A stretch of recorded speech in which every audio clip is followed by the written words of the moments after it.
جنوا سال 1946.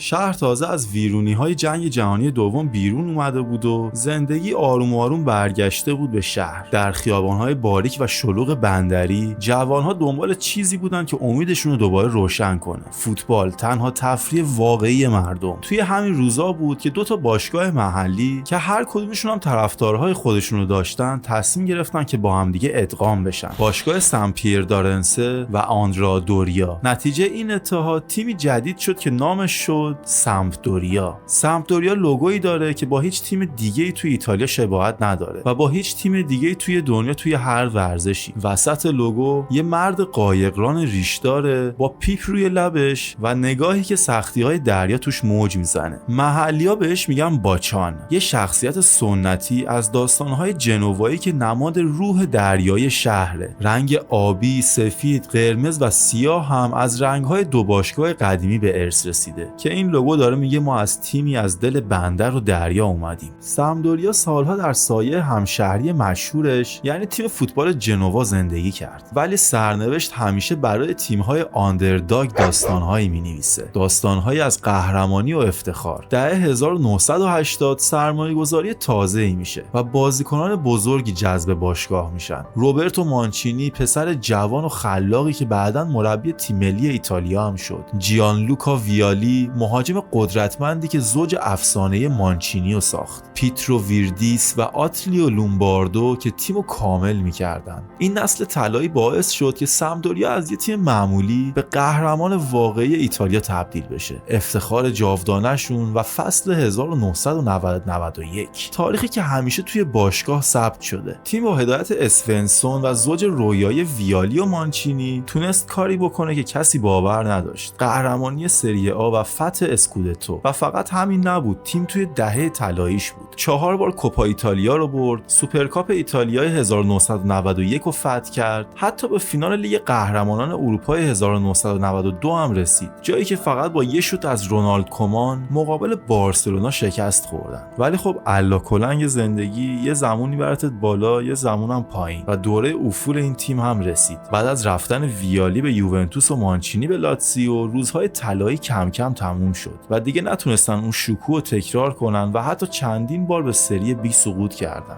ولی خب چیزی که هیچ وقت از بین نرفت عشق هواداران جنوایی بود. اونا هنوزم روی سکوها پرچم‌هایی با تصویر باچان ریشدار تکون میدن و به یاد میارن که یک بار تیم بندریشون قهرمان ایتالیا شده. مردی که روی لوگو پیپ میکشه هنوز هم انگار جمله معروفش رو زمزمه میکنه: به پیش برو، دریا همیشه سهم افرادیه که شجاع‌تر هستن. تا اپیزود بعدی، بدرود.